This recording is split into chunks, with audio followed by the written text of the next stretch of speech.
Looking back, I should have seen it coming. The little things, the late nights at work, the mysterious texts, the sudden change in her demeanor, were all red flags I ignored. For years, I convinced myself that trust was the foundation of our marriage.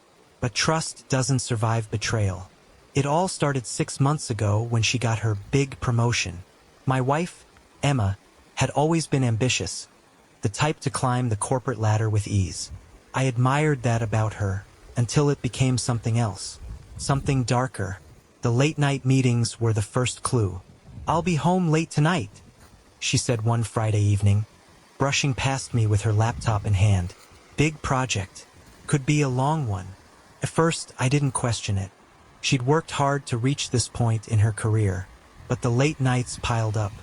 Then came the vague excuses and the phone calls she'd take in the other room, always lowering her voice just enough that I couldn't hear. Then there was the change in her appearance. She had always been stylish, but suddenly she was dressing differently, sexier, more confident. I told myself it was part of her new role, power move, until I found the first message. It happened by accident. Her phone buzzed on the counter while she was in the shower. I glanced at it, expecting a harmless work notification, but instead, I saw the preview of a text. "I can't stop thinking about last night. Same time next week." My blood ran cold. I picked up the phone, my hands trembling. The message was from someone named Mark. I scrolled up, my heart sinking with every line. "You were incredible. He'll never know. I want you again soon." The words blurred as rage and disbelief crashed over me. I felt like the floor had dropped out from beneath me. Mark. Who the hell was Mark? The bathroom door opened, and Emma stepped out, towel wrapped around her body. She froze when she saw me holding her phone. Her eyes darkened, and for a moment, I thought she might deny everything. But then her expression changed, calm, calculating. "Why are you going through my phone?" she asked, her voice cold and steady. My breath caught in my throat.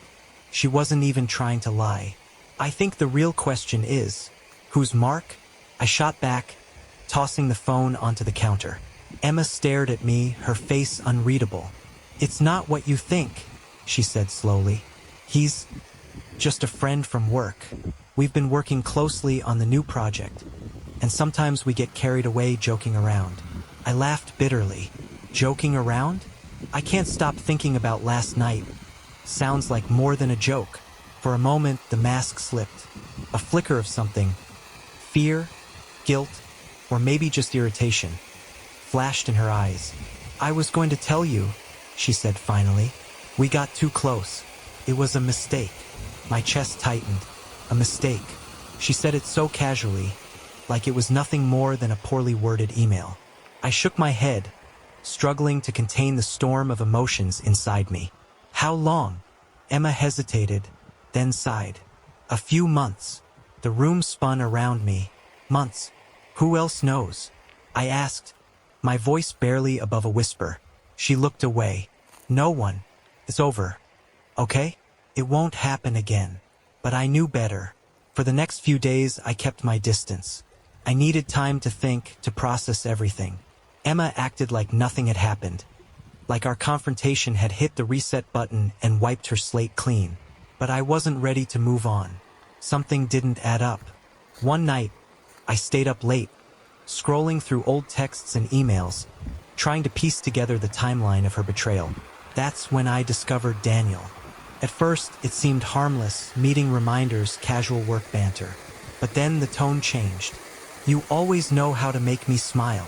Counting down the hours until we can be alone. Mark's getting jealous." Winky face, my heart sank. This wasn't just one affair. This was something bigger. Couldn't sleep that night. My mind raced, trying to make sense of what I had just uncovered. Mark was bad enough, but now there was Daniel, another man who had clearly been part of the same twisted game. The realization hit me like a sledgehammer. This wasn't an affair. It was a conspiracy. Emma had been lying to me for months, maybe longer. The text messages were more than just flirtation. There were hints of coordination, shared secrets, and meetings that didn't make sense unless you connected the dots. Mark, Daniel, both of them. I spent the next few hours combing through her phone and emails, each new piece of information confirming my worst fears. I felt like a detective unraveling a case that had been hidden in plain sight. They were working together. The texts weren't just about casual affairs. They were about plotting something against me.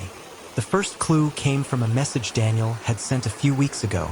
"We'll play it slow. He won't suspect a thing until it's too late." Suspect what? I scrolled further, my pulse quickening with every message. The more I read, the more it became clear. They weren't just cheating on me. They were planning something. And then I found the message that made my blood run cold. "The paperwork is almost ready. Once it's finalized, we're free." Paperwork? My heart hammered in my chest as I tried to figure out what they meant. What kind of paperwork? Divorce papers? Financial documents? Something worse? The next morning, I couldn't look at Emma without feeling the rage boiling just beneath my skin. She moved around the house as if nothing had changed, humming softly as she poured herself a cup of coffee. "Morning," she said, giving me a quick smile. I forced a smile in return. "Morning." She didn't notice the way my hands clenched into fists, or the way my eyes followed her every move, searching for more signs of betrayal. I needed more information. I needed to know exactly how deep this went before I confronted her again. Later that day, I made an excuse to leave the house and drove to a nearby cafe. I pulled out my laptop and started digging into Emma's work life. If Mark and Daniel were colleagues, maybe there were clues buried in public records or social media. It didn't take long to find them. Mark was an executive at Emma's company, a flashy, arrogant type who loved posting about his lavish lifestyle. His Instagram was filled with photos of expensive cars, exotic vacations, and business dinners. And there, in the background of several photos, was Daniel, grinning like he didn't have a care in the world. They were close, too close. Then I found a post that made my stomach drop. It was from 6 months ago, a group photo at a corporate retreat. Emma stood between Mark and Daniel, smiling brightly. The caption read, "The dream team, big things ahead." I clenched my jaw. Big things, huh? For the next few days, I played the part of the oblivious husband, pretending everything was fine while I gathered more evidence. I wanted to believe it was just a midlife crisis gone too far, a mistake that had spiraled out of control. But the more I dug, the darker it got. I found hotel reservations under Emma's name, multiple bookings at luxury hotels in the city. They lined up perfectly with the dates of her late-night meetings. There were bank transfers I didn't recognize, large sums of money moving to accounts I'd never heard of. And then there were the messages about me. "He's too trusting. He won't notice until it's too late. Once we're done, he'll be out of the picture for good." Out of the picture? My breath caught in my throat. Were they planning to ruin me? I stared at the screen, my mind reeling. This wasn't just a betrayal. This was a setup. Emma and her lovers weren't just sneaking around behind my back. They were plotting something much bigger, something that could destroy my life completely. That night, I sat in the dark, piecing together everything I had discovered. Every instinct screamed at me to confront her, to drag her into the light and demand answers. But I knew I couldn't rush this. If they were planning something, I needed to be ready. I pulled out my phone and made a call. "Hey," I said, my voice steady despite the storm inside me. "I need a favor. Can we meet tomorrow? It's serious." My friend on the other end paused, then nodded. "Of course. What's going on?"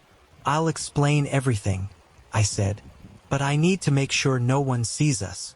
The next morning, I met with Ethan, an old friend and one of the few people I could trust completely. We sat in a quiet corner booth at a diner on the other side of town, far from any familiar eyes. Ethan leaned in, his face serious. "All right, what's going on? You sounded pretty shaken last night." I took a deep breath, my hands tightening around the coffee mug. "It's Emma. She's been cheating on me with 2 men from her company." Ethan's eyes widened. "2? Are you serious? That's not even the worst part," I said, my voice dropping to a whisper. "They're planning something. I found messages, hotel receipts, bank transfers. There's more to this than just an affair. They're conspiring against me, Ethan. I think they're trying to take everything. My money, my house, maybe even my reputation. Ethan sat back, processing everything. Jesus, so what's the plan? I need proof, I said. Real proof that ties them all together. I've got pieces, but I need something bigger. Something I can use to expose them and protect myself. And I need your help to do it. Ethan nodded slowly. I'm in. What do you need?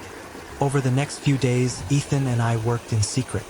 We built a plan, a dangerous one, but it was the only way. If Emma and her partners thought they had the upper hand, I'd let them believe that. For now. Step 1 was surveillance. Ethan helped me install discrete cameras and audio recorders in key parts of the house. I needed to catch them in the act, whatever the act was. It wasn't just about exposing the affair anymore. It was about figuring out what they were planning and stopping it before it was too late. Step 2 was bait. I had to act like I knew nothing. Smile. Play the clueless husband. Let them continue their game while I watched from the shadows. It was the hardest part. Pretending everything was fine when I could feel the tension boiling beneath the surface. Emma, Mark, and Daniel were careful, but not careful enough. Within a week, the cameras started paying off. I listened to whispered conversations late at night, each one revealing more of their plan. We're almost there, Daniel said in one recording. Once the papers are filed, it's done. He won't see it coming, Emma added, her voice cold, calculating. It felt like a knife twisting in my gut every time I heard her voice. The woman I thought I knew, the woman I had loved for years, was a stranger to me now.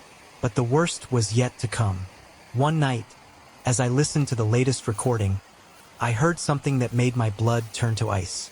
We'll hit him where it hurts the most, Mark said, his tone smug. By the time we're done, he'll have nothing left. Emma laughed softly. It's what he deserves. I clenched my jaw, my hands trembling with rage. They weren't just trying to take my money or my house. They wanted to destroy me completely. I stared at the screen, my heart pounding. It's time to turn the tables. The next day, I made sure to plant seeds of doubt. I started asking questions, casual, harmless on the surface, but designed to make Emma nervous. So, how's work?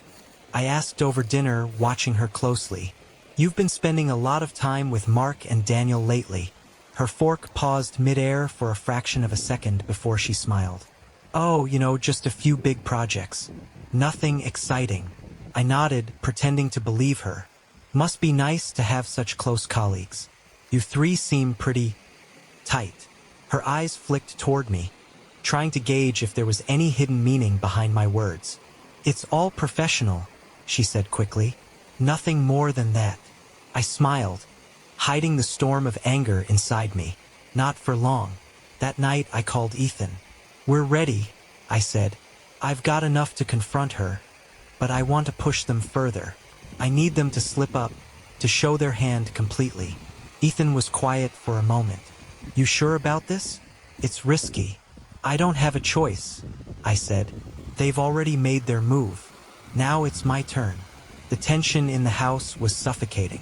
Every conversation with Emma felt like a game of chess, with each move calculated and deliberate.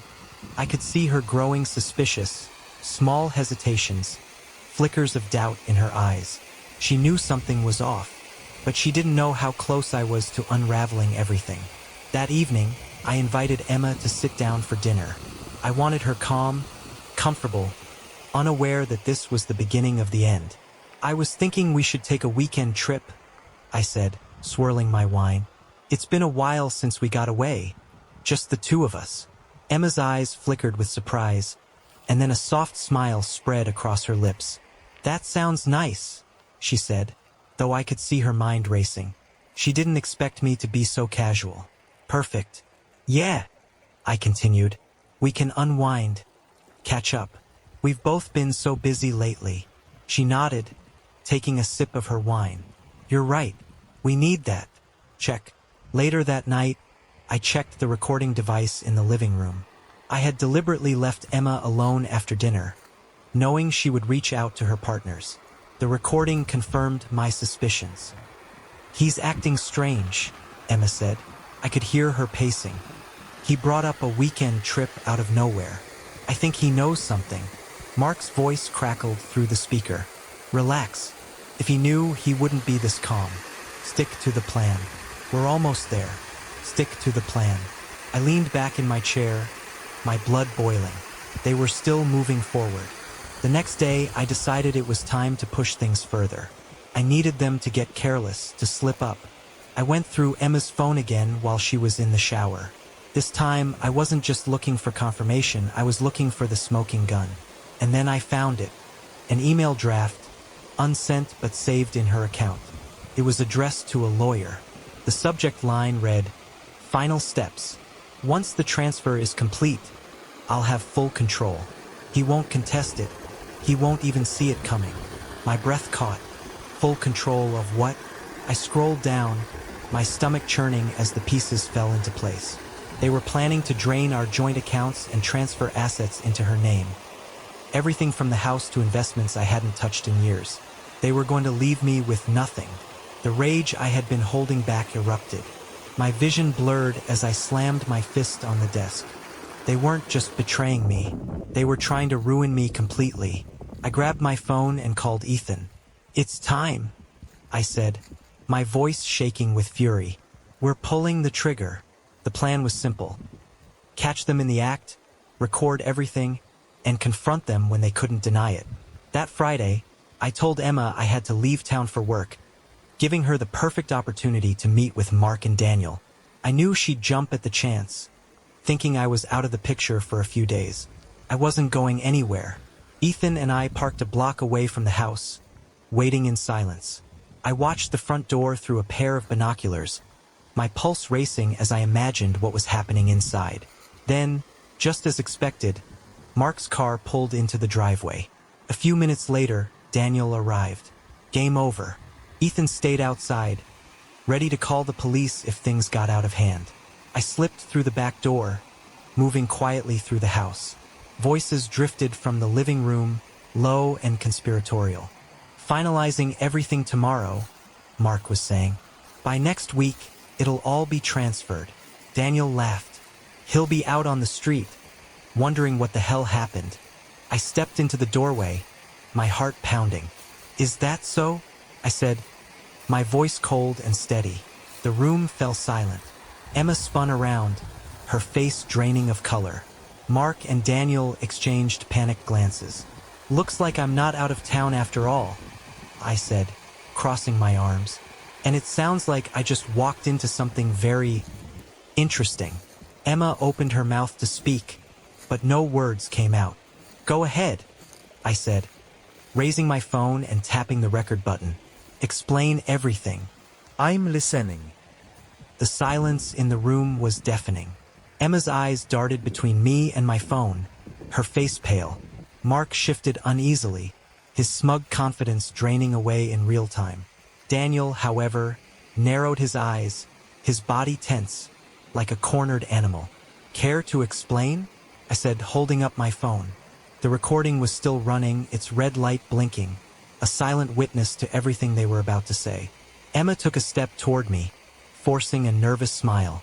"Honey, this isn't what it looks like." I raised a hand to stop her. "Don't. I've heard that one before." My voice was cold, steady, but my insides churned with fury. "I've got everything. The texts, the emails, the recordings. So why don't we skip the lies and go straight to the truth?" Mark crossed his arms, trying to regain some composure. "Look, man, you're blowing this out of proportion. We were just managing some things. Business stuff." "Business?" I laughed bitterly. "Since when does business involve stealing every cent from my accounts and leaving me with nothing?" Emma's eyes filled with panic. "We weren't going to take everything. We were just protecting ourselves." "Protecting yourselves?" My voice rose, echoing in the room. "From what? Me? The person who's done nothing but trust you for years." Her silence told me everything I needed to know. Daniel cleared his throat, his tone dangerously calm. "Look, we can sort this out, like adults. There's no need to escalate things." "Escalate?" I clenched my jaw, stepping closer. You've been conspiring behind my back for months. You weren't just having an affair. You were plotting to destroy my life. Daniel smiled, but it didn't reach his eyes. You're emotional right now. Understandable. But if you want to talk consequences, think carefully about your next move. His words hung in the air like a threat. He wasn't bluffing. Mark leaned in, his voice low and calculated. We all have skeletons in the closet, don't we? If you push this too far, who knows what might come to light? I felt my blood boil. They weren't just con artists, they were bullies, counting on me to back down. But they had underestimated me. I tapped my phone screen. Too late for that. This recording's already backed up. And I've sent copies of the emails and texts to my lawyer and a couple of friends. If anything happens, if you so much as breathe in my direction, those files go public. Emma's face twisted into something between rage and fear. You wouldn't do that. It would ruin us both. I shrugged. Maybe, but at least I'd take you down with me. Daniel clenched his jaw, his eyes cold and calculating. What do you want? Simple, I said. You walk away quietly. No money, no legal tricks. You leave my life and you stay out of it. Permanently. And if we don't? Mark asked, his voice dripping with arrogance. I leaned in, my voice barely a whisper. Then I'll make sure everyone knows exactly who you are and what you've done. Your careers, your reputations, everything you've built will go up in flames. For a moment, none of them spoke. I could see the wheels turning in their heads, calculating their odds. Finally, Daniel nodded slowly. All right, you win. Emma's shoulders sagged in defeat, her eyes filling with tears. You didn't have to do this. I stared at her, my heart hardened. No, Emma. You didn't have to do this. I watched as they gathered their things and left, one by one. The door clicked shut behind them, leaving me alone in the house. For the first time in months, I felt like I could breathe again.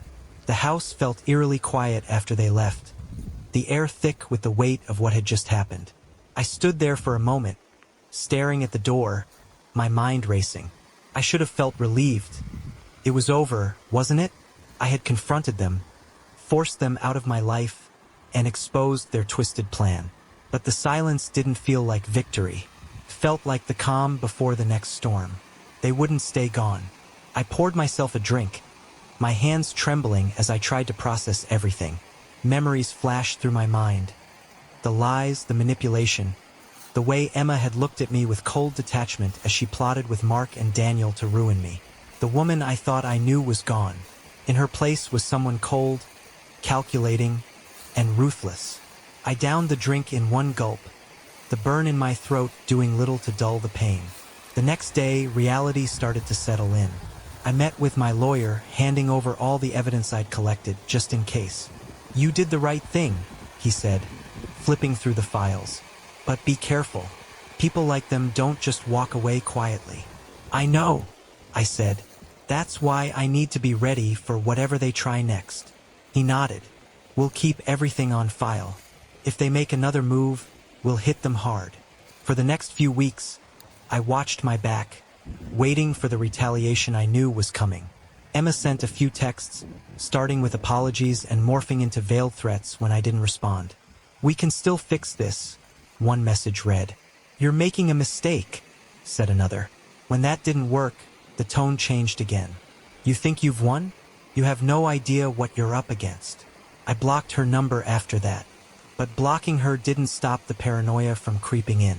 Every time my phone buzzed, every unfamiliar car that slowed down near my house made my heart race.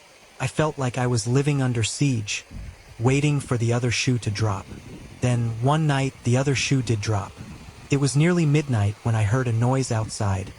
A soft thud, followed by footsteps on the gravel driveway. My pulse spiked, and I grabbed my phone, peering out the window.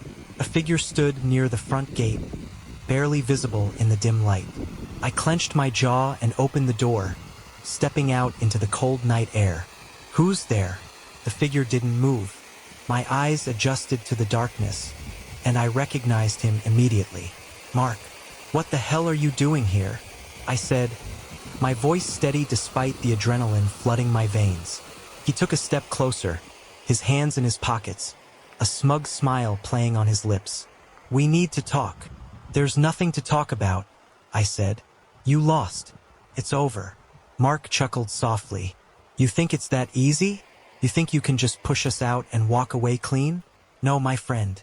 That's not how this works." My grip tightened around my phone. "Leave. Now, before I call the police." Mark's eyes gleamed in the dark. "Go ahead. But remember, I still have my own little insurance policy. If you want to play hardball, we can both burn. You ready for that?" I stared at him, my mind racing. Insurance policy? What the hell did he mean? He took another step closer, lowering his voice. "You should have taken the deal when you had the chance. Now it's going to get messy." I didn't blink. "I'm not afraid of you. You should be," he said, turning and walking back into the shadows. "See you around." I stood there for a long time, staring into the darkness, my heart pounding. It wasn't over. Not yet. Mark had just made that clear. The encounter with Mark left a dark shadow hanging over everything. I tried to go back to normal, to push through my days as if nothing had happened. But the tension never left me. Every sound outside felt like a warning. Every message from an unknown number made my pulse spike. Mark's words echoed in my mind. "It's going to get messy." I couldn't shake the feeling that whatever they had planned was already in motion. It started small, strange things that could have been coincidences. A call from my bank informing me that someone had tried to access my accounts. An email about a loan application I had never made. First, I thought it was a mistake. But then it happened again. And again. Someone was trying to ruin me from the inside out. I called my lawyer immediately. "They're making their move," I said, pacing the living room. "They're trying to dismantle everything." "I'll look into it," he said. "In the meantime, keep track of every incident. We need to build a record of their actions." That night, I barely slept. The house felt too quiet, too exposed. I kept expecting another knock at the door, another threat lurking just out of sight. But instead, I woke to something far worse. The next morning, I found an envelope taped to my front door. No address, no stamp, just my name scrawled in black ink. My hands trembled as I tore it open. Inside was a single photograph. It was me, taken from the street, outside my house. My blood ran cold. I flipped the photo over, and written on the back in sharp, neat handwriting was a message. "We're watching." I clenched my jaw, rage and fear swirling inside me. This wasn't just a game to them anymore. It was war. I called Ethan, my only lifeline in all of this. He arrived within the hour, his face set in a grim expression as he studied the photograph. "This is serious," he said, his voice low. "They're trying to scare you." "Well, it's working," I said, pacing the room. "But I'm not backing down. I've come too far to let them win now." Ethan nodded. "Then we need to hit them first. Take the fight to them." A plan started forming in my mind. Dangerous, risky, but it was the only way. If they were watching me, I would draw them out and make them show their hand. The next day, I set the trap. I made sure they thought I was vulnerable, careless, even. I left my car unlocked, my laptop visible through the window. I started posting online about moving on and letting go, giving the impression that I was letting my guard down. And then I waited. It didn't take long. Late that night, I heard footsteps outside my house. I slipped out the back door, moving quietly through the shadows. I could see them. Two figures, one of them Mark, standing near the side of the house, talking in hushed voices. "Tonight's the night," Mark said. "We make sure he doesn't come back from this." I pulled out my phone and started recording, my heart pounding. They moved toward the side entrance, their footsteps soft on the gravel. I followed them, my pulse racing, my breath steady. When they reached the door, I stepped out of the shadows. "Going somewhere?" Mark froze, his eyes wide.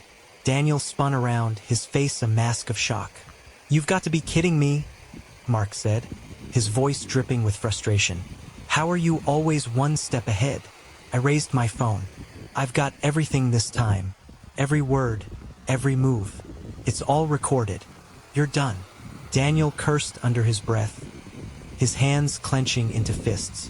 "You're making a mistake," Mark said, his voice low and threatening. "You don't know who you're messing with." "No, Mark," I said, stepping closer. "You made the mistake. You thought I'd roll over and let you destroy my life. But you were wrong. It's over." Mark laughed softly, his eyes narrowing. "We'll see." Then he and Daniel turned and walked away, disappearing into the night. But I knew this wasn't over. Not yet. The tension in the air was unbearable. After their ominous departure that night, I knew Mark and Daniel were planning something big, their final move. I had caught them red-handed, exposed their conspiracy, but their defiant smirks told me everything I needed to know. They weren't done. My house felt like a war zone, each shadow and sound putting me on edge. "We'll see," Mark had said before disappearing into the night. It wasn't a threat. It was a promise. The next morning, I went straight to my lawyer's office. We sat in a small conference room, my phone on the table as I played back the recording from the night before. Every word, every incriminating detail was right there, evidence that could bury them. My lawyer leaned back in his chair, tapping his pen against the desk. "This is good," he said. "With this recording, we have them. Fraud, conspiracy, and harassment, you name it. But you need to be careful. People like Mark don't just give up. They'll retaliate." "I'm counting on it," I said, my jaw tightening. "I want them to feel the walls closing in." By the time I got home, my phone was already buzzing. Text after text flooded in, from unknown numbers, anonymous threats, and veiled warnings. They were trying to intimidate me. "You won't make it out of this clean. Back off before it's too late. We can still settle this quietly." I didn't respond. Instead, I forwarded everything to my lawyer. Let them come. Then the real blow came. 2 days later, I received an official-looking envelope in the mail. Inside was a formal notice of investigation filed against me. Mark and Daniel were accusing me of workplace misconduct, theft, and fraud. It was a setup. They were trying to flip the narrative, turning me into the villain while painting themselves as the victims. I stared at the letter, my blood boiling. This was their last desperate play. If they couldn't destroy me from the outside, they'd try to ruin me from within. That night, I called Ethan again. "It's happening," I said. "They've escalated. They filed false accusations against me. They're trying to corner me." Ethan's voice was calm but firm. "Then it's time to hit back harder." I agreed. This wasn't just about self-defense anymore. It was about bringing them down completely. The next morning, my lawyer and I filed a counterclaim backed by all the evidence we had collected. Texts, emails, audio recordings, everything. By the afternoon, the pressure had shifted squarely onto Mark and Daniel. That evening, I sent Mark one final message. "I gave you a chance to walk away. You didn't take it. Now it's my turn." I didn't expect a response, but an hour later, my phone buzzed. "You'll regret this." Short, simple, and full of venom. I watched the message for a moment before deleting it. This was their last move, a bluff, a final attempt to scare me off. But it wasn't going to work. I was done being afraid. The next few days were a blur of court filings, legal strategies, and tense waiting. Mark and Daniel's accusations were vicious, but they underestimated how much I had prepared. Every lie they spun was met with hard evidence. Recordings, emails, and witness testimonies that painted the true picture. My lawyer was relentless. He picked apart their fabricated claims with surgical precision, exposing every contradiction and deceit.